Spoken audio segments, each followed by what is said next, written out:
개인적으로 그런 질문을 상당히 많이 받습니다. 뭔가 호주 영주권에는 이제 관심이 점점 생기는 거예요. 그래서 내가 호주 영주권을 따고 싶은데 도저히 뭐를 배워야 될지 모르겠다. 혹은 내가 배웠던 어떤 전공이나 학업들이 영주권 학과가 아니라서 뭔가를 새롭게 배워야 되는데 도통 뭘 골라야 될지 모르겠다. 혹은 뭐가 있는지도 모르겠다. 이제 이러신 분들이 많아서 제가 이번 영상의 제목을 이제 영주권은 따고 싶은데 뭘 배워야 할지 모르겠어요 라고 이제 붙여봤어요. 저 같은 경우는 일단 2년제로 골랐던 가장 큰 이유는 상당히 이제 현실적이죠.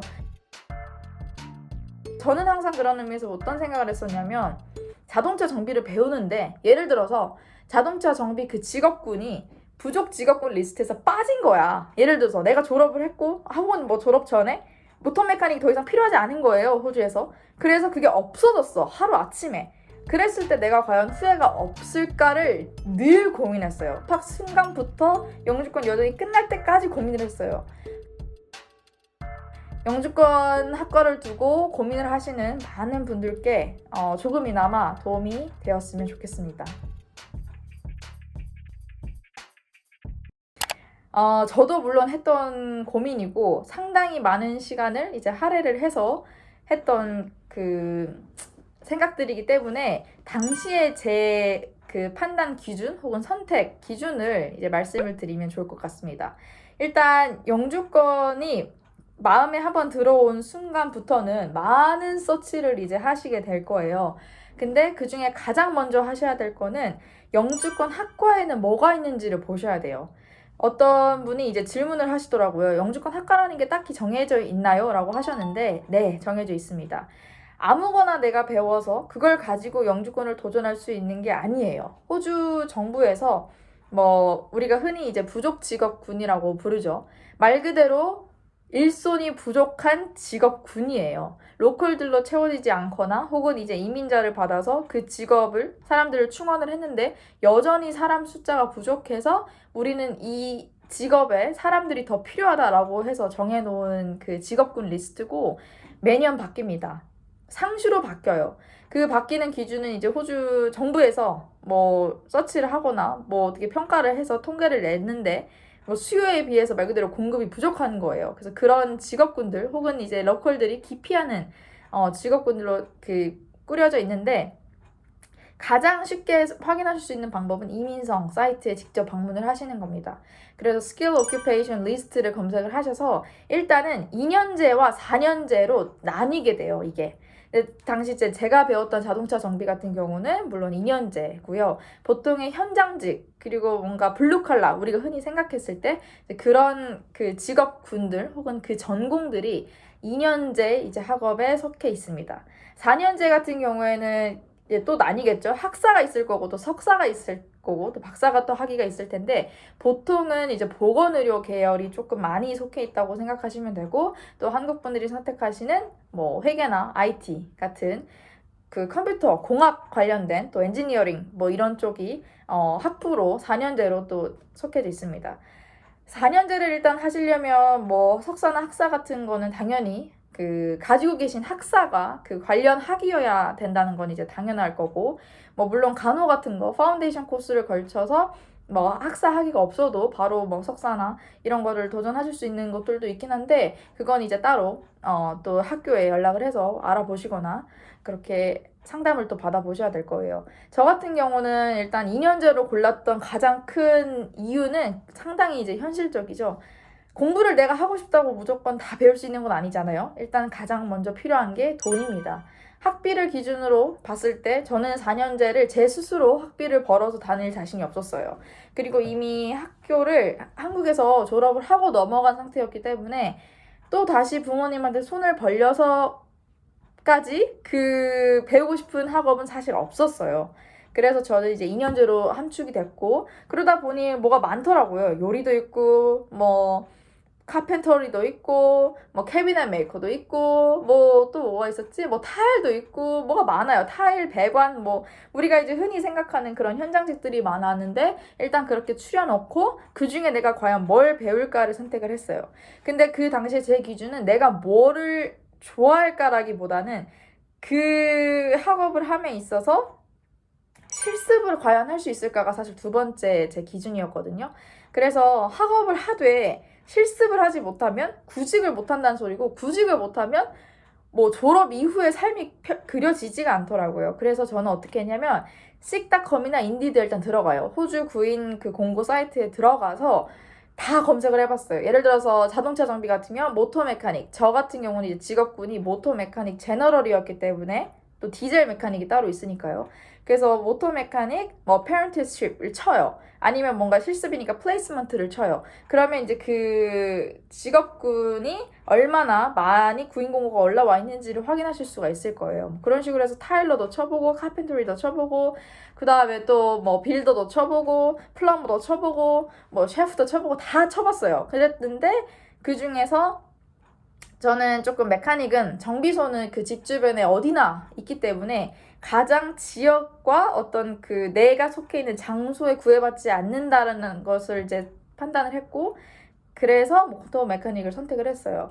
어떤 현장직 같은 경우에는 프로젝트를 받아서 진행되는 것들도 있거든요. 예를 들면 뭐 건축 현장이 좀 그런 식으로 운영이 되고 있는 걸로 아는데, 뭐 건수를 말 그대로 받아서 일이 시작되는, 예를 들면 뭐가 있을까? 뭐 제가 뭐 다른 직업군에 대해서 전체적으로 경험해 본 게 아니기 때문에 이게 맞지 않을 수도 있겠지만, 뭐 타일 같은 거 아니면 뭔가 그 카펜트리 같은 거는 집을 지어주세요라는 어쨌든 요청이 있어야 되잖아요. 그리고 그 프로젝트를 뭐 사장이든 누구든 그걸 프로젝트를 따와야 그때부터 이제 일이 시작되는 거지, 정비소처럼 뭔가 기다리고 있는데 손님이 오는 시스템이 아니거든요. 그래서 저는 프로젝트를 따라서 내가 이동을 하는, 집 짓는 곳에 내가 직접 가서, 혹은 내가 뭔가 내 작업을 해야 되는, 타일 같으면 뭔가 타일을 붙여야 되는 공간에 내가 직접 가는 그런 이동의 시간을 저는 조금 줄이고 싶었어요. 그래서 저는 딱 정비소는 이제 한 자리에 있고 거기에 이제 차가 오면은 그 일을 하는 거니까, 셰프도 마찬가지겠죠. 식당이 있고 거기에 손님이 와서 내가 그 이제 요리를 해야 되는 그런 것들을 저는 조금 더 선호를 하는 타입이었던 것 같아요. 그래서 저는 이제 학비 다음으로 고려했던 게 실습입니다. 실습을 하지 못하면 졸업이 보통은 불가능하게 요즘은 학교가 운영이 되고 있어요. 제가 다녔던 학교 같은 경우에는 이제 2년 동안 총 800시간의 실습 시간을 채워야지 졸업장이 나오는 케이스였기 때문에 실습처를 못 찾으면 일단 애초에 졸업이 불가하고, 그 얘기인 즉슨 학비가 뭐 물거품 내는 거죠. 졸업장을 못 받으면 사실 의미가 없는 거죠, 학업이. 내가 뭐 정말 원해서 그냥 내가 무슨 취미 활동에서 배우는 차원이 아니라면 그 학위가 반드시 필요합니다. 그리고 세 번째 제 선택 기준은 뭐였냐면, 이건 이제 제가 이제서야 드릴 수 있는 얘기일 것 같은데, 제가 이렇게 막 전공 선택을 두고 뭘 배울까 나한테 뭐가 맞을까 막 친구들한테도 물어보고 가족들한테도 물어보고 막 유학원을 이렇게 돌아다닐 때 이 얘기를 가끔 듣긴 했었거든요. 근데 당시에는 귀등으로도 안 들렸어요.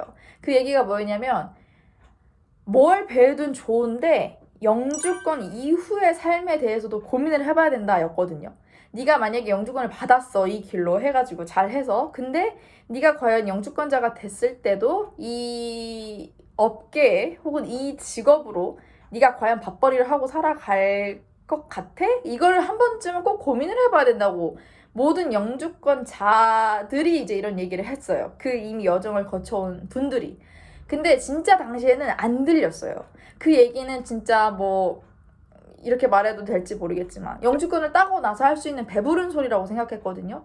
근데 지금의 입장에서 이제 생각을 해보면, 그 어쨌든 호주 여정을 뭐 5년차, 7년차, 10년차 이렇게 넘어오신 분들은 그 고민을 반드시 하게 되어 있어요. 영주권 여정이 끝났다. 그럼 이제 내가 영주권자가 됐다. 그 이후부터는 정말 로컬들과 동등한 선에서 다시 시작하는 거예요. 제가 그 얘기를 진짜 많이 들었는데 당신 안 들었거든요. 얘기를 진짜 안 들었어. 아무튼 그 영주권 여정에서 학과를 선택을 하실 때 내가 과연 이걸 배워도 영주권자가 됐을 때 이걸 살릴까? 아니면 살리지 않더라도 이게 과연 나에게 도움이 되는 것이었을까를 반드시 입학 전에 생각을 하셔야 돼요.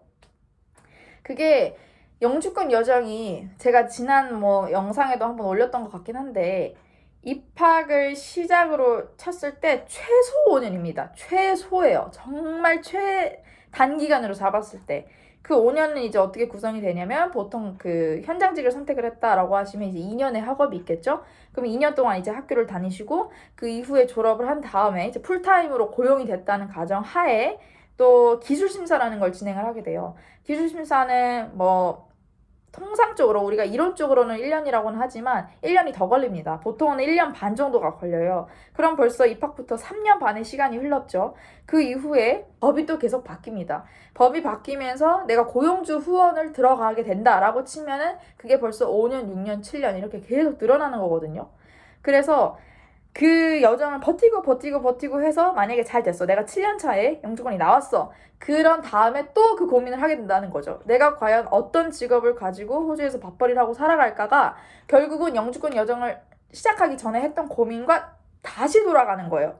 근데 내가 그때 달라져 있는 상황은 내가 영주권자가 됐다는 거, 그리고 나이가 이제 좀 더 먹었겠죠. 현장직을 하시는 분들이 아마 공통적인 그 고민사일 것 같긴 한데, 예를 들어서 내가 20대 중반에 영주권 여정을 시작했다라고 치면 벌써 30대 초중반이 된 상황이고, 그쯤 되면 이제 몸이 힘들어요. 그래서 이제 내가 과연 이거를 40대 또 할 수 있을까? 50대가 돼서도 내가 이걸 과연 하면서 호주에서 살아갈 수 있을까라는 고민을 또 하는 거죠. 어쨌든 그 고민을 도돌이표. 그냥 영주권자가 됐다는 것 뿐이고, 오히려 더 치열해요. 이제는 진짜 먹고 살아가는 고민을 해야 되기 때문에 더 뭔가 그 전공에 대한 고민을 정말 심도 있게 하시는 것 같고, 그런 의미에서 뭔가 내가 예를 들어서 요리사로 영주권을 받았다고 해도 대학을 가서 새로운 걸 배우거나 IT를 공부를 하거나 아니면 간호를 새로 배우시거나 그러신 분들이 정말 많은데, 그게 사실 쉽지는 않은 그 선택이고 결정이에요. 그때 되면 이제 새로운 게 뭔가를 배우는 게 두려우실 수도 있고, 물론 학비도 고려를 또 해야 되고, 과연 내가 이걸 했을 때 진짜 내 적성에 맞을까? 그때 되면 진짜 고민이 더 뭔가 깊은 차원에서 진행이 되는 것 같아요. 그리고 저는 항상 그런 의미에서 어떤 생각을 했었냐면, 자동차 정비를 배우는데 예를 들어서 자동차 정비 그 직업군이 부족 직업군 리스트에서 빠진 거야. 예를 들어서 내가 졸업을 했고 학원 졸업 전에 모터 메카닉이 더 이상 필요하지 않은 거예요, 호주에서. 그래서 그게 없어졌어, 하루 아침에. 그랬을 때 내가 과연 후회가 없을까를 늘 고민했어요. 입학 순간부터 영주권 여정이 끝날 때까지 고민을 했어요. 그게 당장 내일 없어져도 나는 후회가 없을까? 나는 괜찮을까? 를 고민을 했고, 당시에 그거에 대한 대답은 괜찮다였어요. 그래서 저는 쭉 밀고 갈 수 있었던 큰 힘이 됐는데, 모터 메카닉이 사라져도 저는 그게 현실에서 이 실생활에서 꼭 우리가 배워야 하는 기초적인 지식이라고 생각을 했고, 진짜 하다못해 내가 내 차를 고치질 못할지언정 뭔가 자가 체크를 할 수 있는 좋은 기술, 그리고 정비소에 갔을 때 내가 진짜 막말로 덤탱이를 쓰이지 않을, 이건 진짜 실생활에 꼭 필요한 지식이다 라는 게 확신이 있었어요.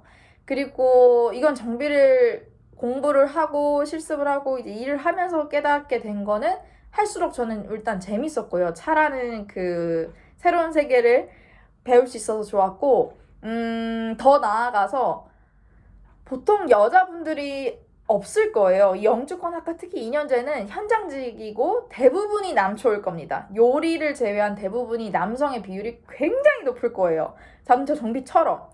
그래서 저는 이거를 꼭 내가 배워서 자동차에 대해서 1도 모르는 내 주변 여자 사람들에게 정말 쉽고 재밌게 알려줘야겠다라는 목표를 또 세우게 됐어요.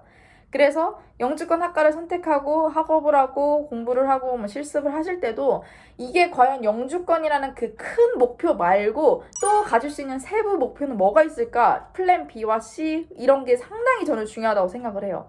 왜냐면 배우다가 하루아침에 이게 법이 바뀌어요. 그래서 영주권 학과에서 빠지게 되면 모든 시간들 혹은 내가 썼던 학비, 돈, 시간, 에너지가 무용지물로 정말 물거품이 될 수도 있거든요. 그러신 분들도 실제로 있었고, 그래서 그게 과연 내가 영주권 이외에 얻을 수 있는 목표가 뭐가 있을까? 내가 이 공부를 함으로써 나에게 이득이 되는 건 뭐가 있을까? 나는 영주권이 아니더라도 과연 이 학업을 계속해서 해야 될까를 반드시 문자화해서 기록을 해두셔야 돼요. 그래야지만 내가 나중에 혹여나 끝까지 갔어. 뭐 5년, 6년 했어. 근데 안 돼. 뭐 이게 진짜 나는 영주권 끝까지 갔는데 이제는 아니다 싶어서 포기를 해야 되는 순간이 왔을 때도 그 지난 시간에 대한 후회가 그래야 남지 않습니다.